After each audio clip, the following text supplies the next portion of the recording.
यस्तो रहेछ dangerous approach मैले बोल्न जानी नजानी दिइहालेको है साथीहरू फेरि यस्तो ठाउँमा चलाउन त रमाइलो हुन्छ के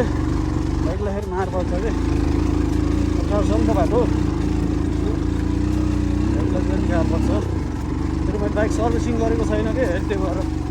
अलिकति आज गाह्रो पर्छ कि जस्तो लागिरहेको थियो मलाई अहिले पानी फेरि त्यसको पानी ट्याङ्कीबाट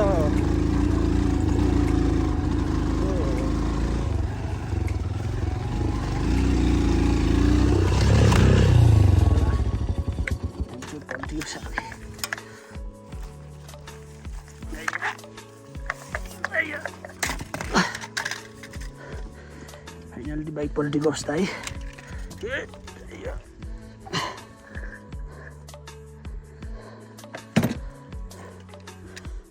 यहाँ वनको मुखैनिर आएर कुवा लड्किरहेको थियो यार काठ रहेछ क्या यहाँ